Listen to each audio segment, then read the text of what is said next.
El modelo de la psicología transpersonal.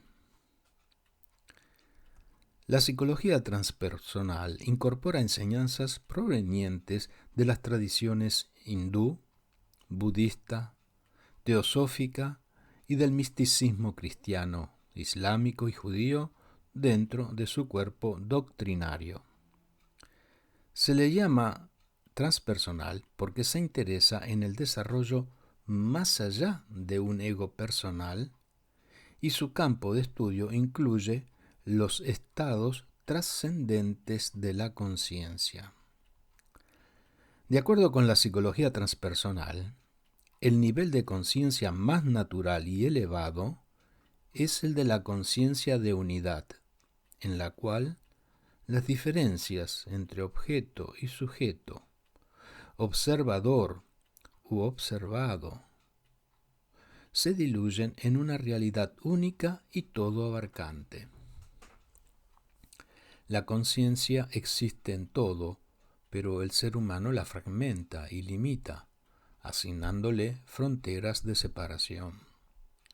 Estas fronteras están dadas por identificaciones limitadas.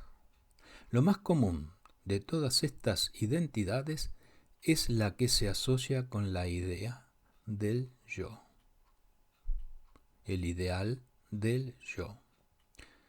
Cuando un niño es educado, tanto sus padres como su escuela lo presionan para aceptar su conjunto de valores culturales considerados positivos y rechazar otros catalogados como negativos. La aparición de conductas negativas, entre comillas, es castigada, y la manifestación de pensamientos e ideas y acciones positivas, entre comillas, es premiada. Poco a poco, el infante se identifica con los aspectos positivos y reprime los negativos. Si una sociedad considera que ciertas necesidades corporales son negativas, enseña a bloquearlas aun cuando éstas se manifiestan naturalmente.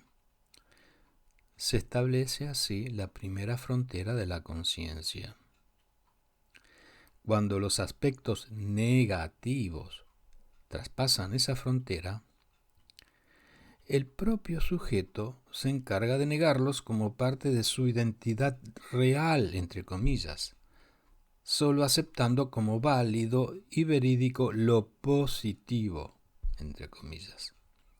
Y se crea así una personalidad o máscara y una sombra. La máscara es lo aceptado y la sombra lo rechazado. Cuando la sombra se activa, el sujeto acusa al exterior o a otros sujetos por su aparición. En los casos más graves, la sombra se manifiesta como alucinaciones o delirios de persecución. El sujeto, incapaz de aceptar como parte de su identidad real a los aspectos negativos, los proyecta a los otros, salvaguardando así su identidad con los aspectos positivos, entre comillas. Cuando la tensión entre la personalidad y la sombra se hace insuperable, sobreviene una crisis de identidad, la que o bien se somatiza provocando una enfermedad, o su extremo, la muerte, o bien activa un proceso de incorporación de la sombra a la máscara. Cuando esto último sucede, el sujeto logra aceptar como parte suya lo negativo, entre comillas, que antes rechazaba y proyectaba al exterior, y sobreviene un cambio de conciencia. En este, el sujeto adquiere un ego, el que integra en una unidad de aspectos positivos, entre comillas, y negativos, entre comillas. Esta nueva identificación incorpora el cuerpo y sus necesidades como partes de la identidad real, entre comillas. se diluye una frontera de separación y la conciencia se expande. Sin embargo, en este nivel de conciencia que Ken Wilber denomina del centauro y que ya incluye el cuerpo y la sombra, todavía existe una frontera entre el yo y el otro, o entre el sujeto y el objeto. Para acceder a un nuevo nivel de conciencia, la noción de cuerpo debe sufrir una expansión. En esta se incorporarán al yo los acontecimientos, las experiencias y los patrones que antes eran considerados como pertenecientes a lo externo, es decir, al no yo. De esta forma, el centauro se comienza a identificar con su territorio y acontece un acercamiento de la unidad con los demás. Los otros y uno ya no están separados, sino que se viven como unidos en una nueva identidad.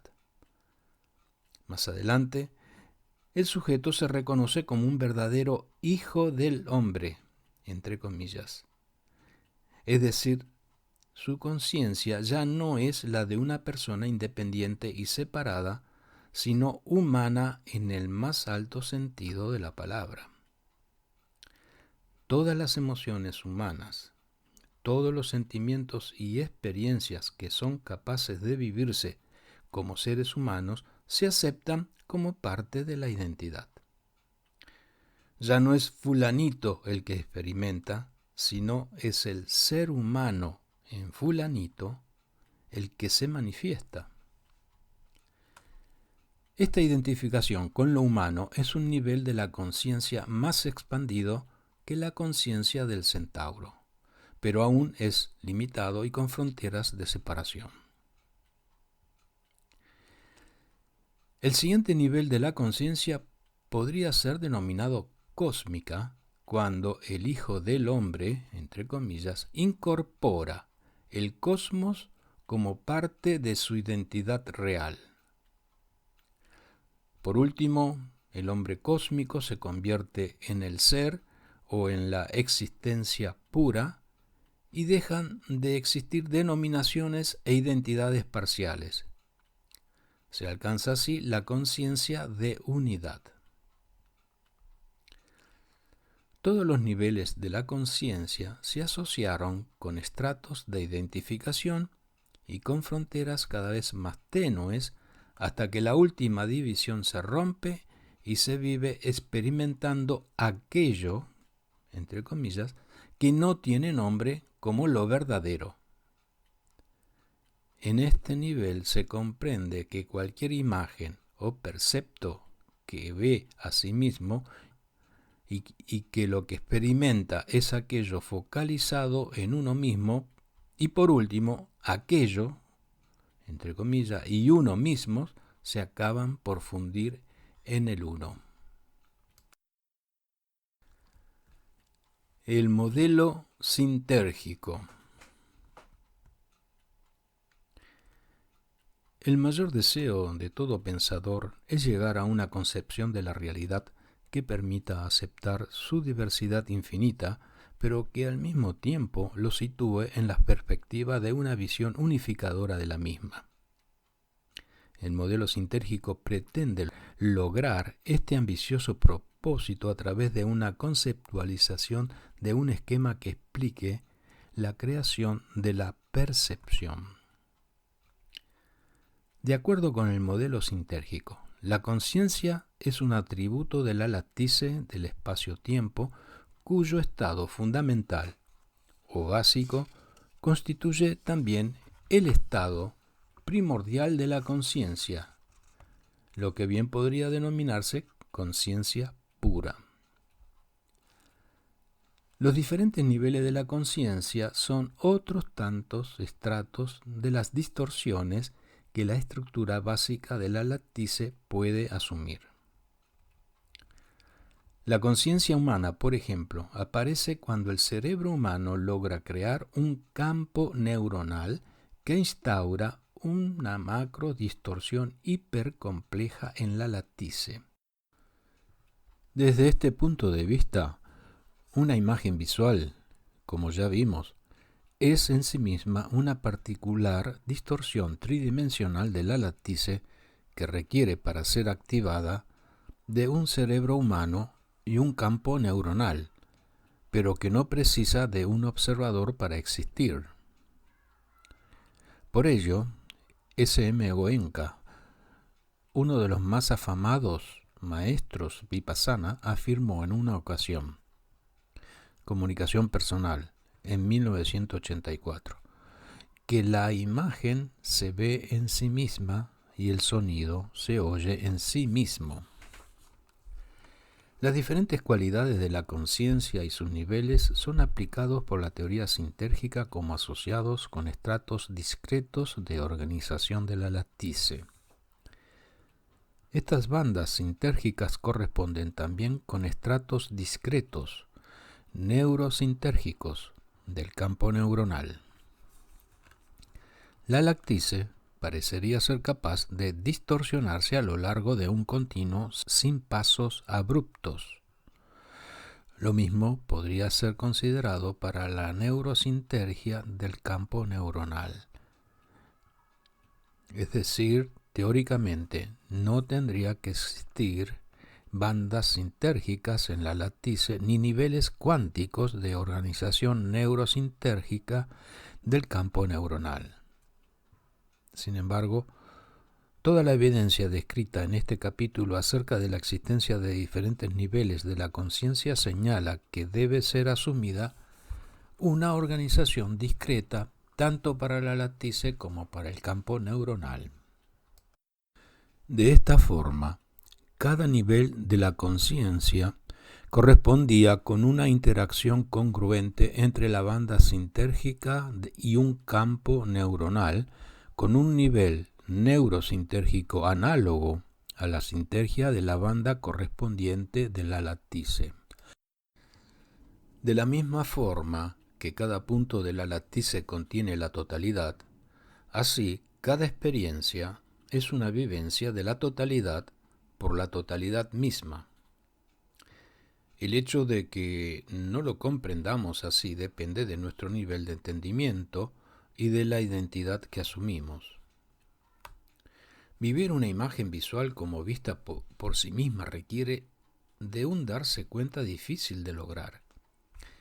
Es más fácil arrogarse una identidad concreta y considerarla como centro de la percepción, puesto que esto está más de acuerdo con el sentido común, el cual nos presenta centros separados e independientes de existencia tales como los objetos o los cuerpos orgánicos. Cada totalidad sensorial es un nivel de la conciencia y corresponde con una banda sintérgica particular en la interacción congruente con un campo neuronal de una neurosintergia específica.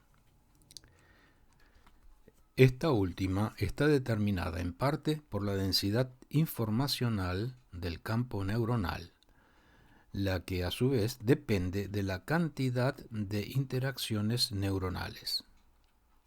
Esta está dada por la duración del procesamiento cerebral, por lo que asociado con la neurosintergia se encuentra en un funcionamiento en determinada duración del presente. Ya había mencionado que la expansión de la duración del presente determina una percepción temporal definida en la cual una serie de acontecimientos sucediendo en diferente tiempo se unifican. La unificación temporal es una transformación del espacio en tiempo, y por ello se puede concebir como una penetración a la tetradimensionalidad. Así, cada nivel de la conciencia podría concebirse como funcionando en la tetradimensionalidad o como penetrando en ella. La tetradimensionalidad posee como atributo la conciencia, por lo que cada cualidad sensorial con una diferente duración del presente y cada nivel de conciencia también ocurriendo en una particular duración del presente, podrían concebirse como distintos estratos de penetración al universo tetradimensional hasta que en el límite de expansión máxima de la duración del presente, lo que existe es la tetradimensionalidad pura de la lattice en conciencia pura. En conclusión, las orbitales de la conciencia son los diferentes niveles que la conciencia es capaz de asumir, desde su identificación con aspectos concretos de la realidad hasta la conciencia de unidad, en donde no existen dicotomías y separaciones entre objetos y sujetos. En este nivel de fusión entre el observador y lo observado, la experiencia resultante es que la imagen se ve a sí misma y el sonido se oye a sí mismo. Los diferentes niveles de la conciencia dependen de la sinergia del campo neuronal en el nivel de la experiencia y la capacidad neuroalgorítmica en el nivel de la comprensión.